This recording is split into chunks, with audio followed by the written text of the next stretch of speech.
Episode के start में seek town के गिल्ड में एक बंदा पूछ रहा होता है कि वो कैसे दिखता है जिसने रैम्ब्रांड ट्रेडिंग कंपनी की जॉब ली है। अब रैम्ब्रांड ट्रेडिंग कंपनी में ये बंदा कहता है, मैं हूँ रैम्ब्रांड पैट्रिक, इस कंपनी का रिप्रेजेंटेटिव।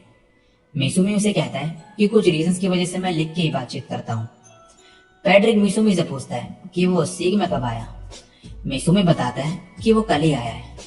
पैट्रिक कहता है, मैंने तुम्हारा नाम कभी नहीं सुना। मिसुमी कहता है, मैं ई रैंक का हूँ और मेरा लेवल 1 है और ये मेरी फर्स्ट जॉब है। मैं अपना बिजनेस खोलने का सोच रहा हूँ और एक मर्चेंट्स गिल्ड ज्वाइन करने का सोच रहा हूँ। पैट्रिक कहता है, तो तुम हमारी कंपनी के साथ कनेक्शन बनाना चाहते हो। जो भी तुम कर रहे हो गलत है। आई एम सॉरी, लेकिन मुझे अब तुम्हारे साथ और कुछ डिस्कस नहीं करना। तुम्हें रूबी आई के बारे में रिसर्च कर लेनी चाहिए थी।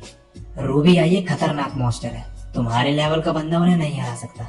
तभी मिसुमी उसे रूबी आई निकाल के दिखा देता है।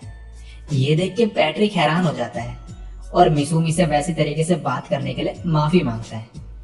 मिसुमी कहता है, तुम्हें ये आइस किस लिए चाहिए? पैट्रिक कहता है, हमें ये एक स्पेशल मेडिसिन बनाने के लिए चाहिए, एम्ब्रोसिया।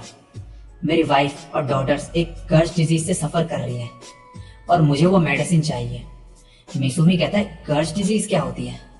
पैट्रिक कहता है, ऐसा कर्ज जो कि एक विच डॉक्टर के रिचुअल की वजह से हुआ है और मेरी वाइफ और डॉटर लेवल 8 के कर्ज डिजीज से जूझ रहे हैं। विच डॉक्टर को पकड़ लिया गया, लेकिन उसने कर्ज डिजीज के लेवल के अलावा कुछ नहीं बताया एंड तक। मिसुमी समझ जाता है कि विच डॉक्टर मारा जा चुका है और पैट्रिक से कहता है, मैं मौजूद होना चाहता हूँ जब मेडिसिन बनेगी। पैट्रिक कहता है, क्यों? मिसुमी कहता है, मैं एल्केमी में एक स्किल्ड पर्सन को जानता हूँ, वो तुम्हारे लिए मेडिसिन बना सकता है। ये सुन के पैट्रिक खुश हो जाता है और फिर कहता है, एक पर्सन के लिए मेडिसिन बनाने में 2 आइज लगती है। ये सुन के मिसुमी उसे और भी आइज दे देता है और ये देख के पैट्रिक और बाकी सब जो है काफी ज्यादा खुश हो जाते हैं। पैट्रिक उसे रिसीट देता है और कहता है, मेडिसिन दूसरे दिन बनाई जाएगी। मिसुमी कहता है, ठीक है, फिर मैं मर्चेंट्स गिल्ड की तरफ निकल रहा हूँ रजिस्टर करने के लिए। पैट्रिक कहता है, तो तुमने अभी तक रजिस्टर नहीं करा? आई होप कि तुम टेस्ट क्लियर कर लो। लेकिन मिसुमी को ये पता ही नहीं होता है कि टेस्ट भी देना होगा वहां पे उसे, और उसे गिल्ड में जाके पता चलता है कि उसे 2 टेस्ट क्लियर करने होंगे ज्वाइन करने के लिए गिल्ड। मिसुमी पूछता है, टेस्ट कब होते हैं और उसमें क्या क्या होता है? ये लड़की बताती है कि टेस्ट कभी भी दिया जा सकता है। पहले एक रिटन टेस्ट होता है, तुम गिल्ड के मैनुअल रिव्यू कर सकते हो कंटेंट के लिए। अगर तुम रिटन टेस्ट पास कर लोगे तो फिर प्रैक्टिकल टेस्ट होगा, तुम्हें कुछ सप्लाईज लानी होगी। मिसुमी कहता है, किस तरीके की? वो कहती है, कुछ भी हो सकता है, एक पोशन बॉटल से लेकर डिफिकल्ट चीजें जैसे कि होल फैंग के फैंग्स तक। अगर तुमने दोनों टेस्ट पास कर लिए तो तुम्हें अपनी इकोनॉमिक स्ट्रेंथ दिखानी होगी। ये सुन के मिसुमी मन में कहता है, वेल, कैपिटल के बिना बिजनेस नहीं चलाया जा सकता। ये बताती है कि अगर तुम टेस्ट में फेल हो गए तो अगले 6 महीने तक टेस्ट नहीं दे सकते। मिसुमी उससे मैनुअल मांगता है। ये कहती है, एक कॉपी 2 गोल्ड कॉइन की है। मिसुमी बोलता है, इतनी महंगी? ये कहती है, तुम्हें खरीदने की जरूरत नहीं, ज्यादातर लोग ट्रेडिंग कंपनी के लिए काम करते हुए स्टडी करते हैं। लेकिन मिसुमी फिर भी मैनुअल खरीद ही लेता है और देख के कहता है, सीरियसली टेस्ट में ये सब आता है? और कहता है, क्या मैं अभी टेस्ट दे सकता हूँ? अब नेक्स्ट दिन में मिसुमी टेस्ट देने पहुंचता है और वहां पे इसका टेस्ट शुरू हो जाता है, जिसे देते हुए ये मन में कहता है, ये तो छोटे बच्चों के लायक है, मेरे जैसे हाई स्कूलर के लिए ये काफी आसान होगा। और कहता है, हो गया। ये देख के वहां खड़ा बंदा कहता है, इतनी जल्दी? और उसके आंसर शीट देख के कहता है, मैंने कभी ऐसे बंदे को नहीं देखा जिसने इतने कम टाइम में फुल मार्क्स अचीव किए हों। ये देख के मिसुमी कहता है, इस वर्ल्ड का एजुकेशन तो काफी लो है। अब नेक्स्ट टेस्ट के लिए ये मिसुमी को एक बॉल निकालने को कहता है।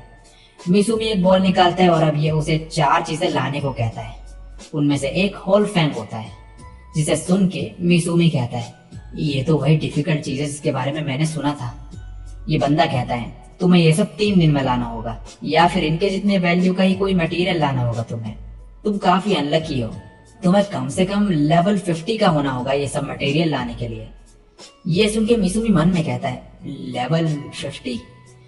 तो इसका मतलब तोवा और उसके साथी काफी हाई लेवल के हैं। और फिर इसे वो सब मॉन्स्टर्स के पार्ट दिखाता है जो इसने तोवा और बाकी सबसे लिए थे। ये देख के हैरान हो जाता है और कहता है कि तुम्हें इतने पावरफुल मॉन्स्टर से पार्ट कहाँ पर मिले? मिसुमी कहता है कि कुछ एडवेंचरर्स के ग्रुप ने उसे ये दिया। ये कहता है, तुम्हारा कनेक्शन इतने स्किल्ड एडवेंचरर से है।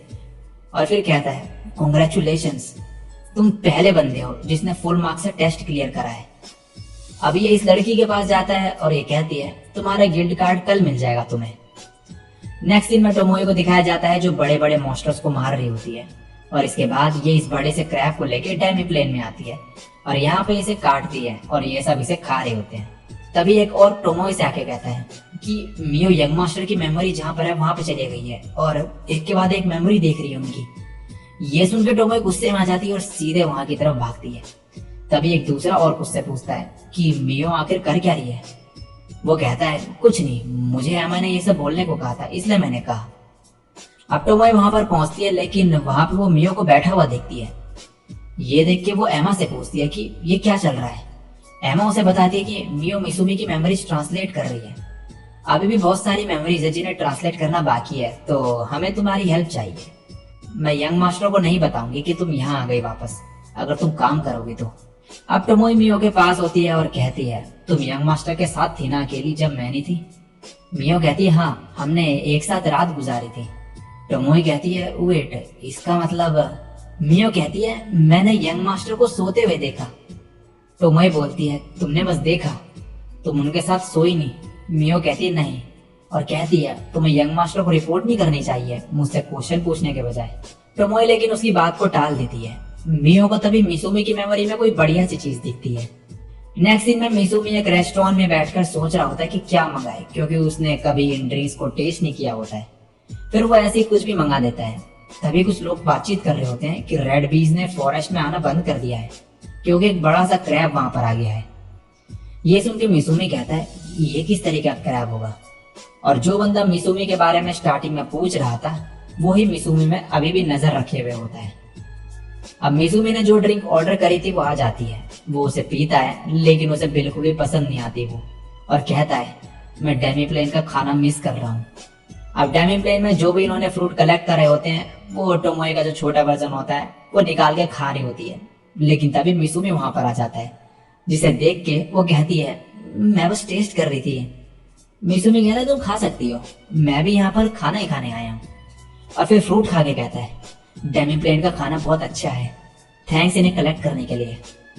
ये कहती है मैं अशेम्ड हूँ कि हमने काफी कम फ्रूट प्रोड्यूस करे हैं जितना हमने एक्सपेक्ट करा था उससे। वेदर आजकल कुछ अच्छा नहीं, अचानक से हॉट या कोल्ड हो जाता है। ये पिछले हफ्ते बर्फ पड़ी थी। ये देख के मिसुमी कहता है अगर मैंने जल्दी इसका रीजन नहीं पता करा तो ये बिजनेस को अफेक्ट कर सकता है। और फिर पूछता है क्या उन्होंने इल्यूजनरी सिटी की प्लानिंग स्टार्ट कर दी है। वो कहती है हाँ, लेकिन उन्हें पता नहीं कि तुम क्या चाहते थे। मिसुमी मन में कहता है शायद मैंने सही से समझाया नहीं। अब इसे बताता है वो कि मैं डेमी प्लेन का सामान बेचूंगा, मैं बाहर के लोगों को यहाँ लाऊंगा और यहाँ की चीजों के साथ वापस भेजूंगा, और इससे अफवाह फैल जाएगी इल्यूजनरी सिटी के बारे में और इससे ट्रेड करना आसान हो जाएगा। तभी टोमोए मिसुमी को टेलीपैथी के जरिए कांटेक्ट करती है और जोर जोर से चिल्लाने लगती है और कहती है मियो को कुछ हो गया है, जल्दी मेमोरी वॉल्ट में आओ। मिसुमी भागते हुए वहां पर जाता है और देखता है तो ये दोनों लड़ रहे होते हैं। तभी मिसुमी एक एल्क से पूछता है कि ये चल क्या रहा है। वो बताते हैं कि तुम्हारे जाने के बाद मियो ने तुम्हारी मेमोरीज ट्रांसलेट करना शुरू कर दिया था और टोमोए सीक्रेटली यहाँ पर आ गई थी और मियो ने एक्सीडेंटली एक मेमोरी देख ली और उसके बाद ये सब हुआ। अब मियो कह रही होती है मैं ये सारी मेमोरीज खा जाऊंगी। टोमोए कहती है ऐसा मत करना। तभी मिसुमी कहता है टोमोए ये सब क्या चल रहा है, और ये दोनों फिर लड़ने लगते हैं। मिसुमी को गुस्सा आ जाता है और वो इन्हें शांत होने को कहता है और फिर मियो को वो मेमोरी टोमोए को वापस देने को कहता है और टोमोए से कहता है तुमने मुझे बताया क्यों नहीं कि तुम वापस आ गई हो।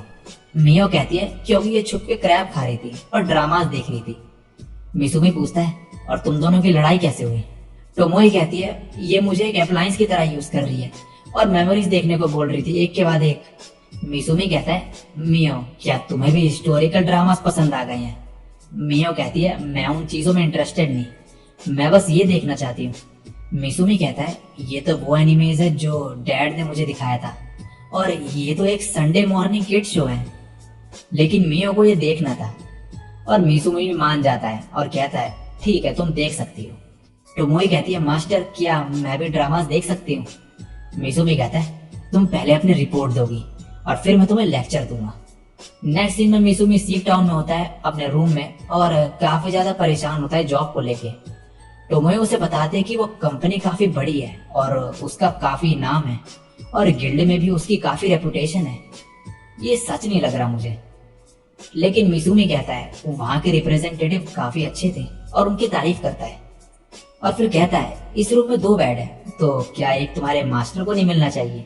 टोमोई कहती है चूज कर लो, तुम्हें कौन सा बेड चाहिए। ये देख के मिसुमी कहता है ठीक है, मैं सोफे पे ही सो जाऊंगा। इसके बाद मिसुमी को उस एल्केमिस्ट का मैसेज आता है जिसका नाम था हेजल, और वो कहता है कि मैं खुश हूँ कि मुझे एम्ब्रोसिया की प्रोडक्शन करने की अपॉर्चुनिटी मिल रही है, मैं तुम्हारी हेल्प करूंगा। मिसुमी कहता है अब मैं जॉब कंप्लीट कर पाऊंगा। अगले दिन मिसुमी हेजल से मिलता है और क्लाइंट के पास निकल जाता है, और ये सब ये बंदा देख रहा होता है और कहता है जितने एडवेंचर्स को इकट्ठा कर सकते हो करो, मैं कुछ भी कीमत देने को तैयार हूँ। मैं उस रैम्ब्रांड को अब और मनमानी नहीं करने दूंगा। और इसी के साथ ही एपिसोड यहीं पे एंड हो जाता है।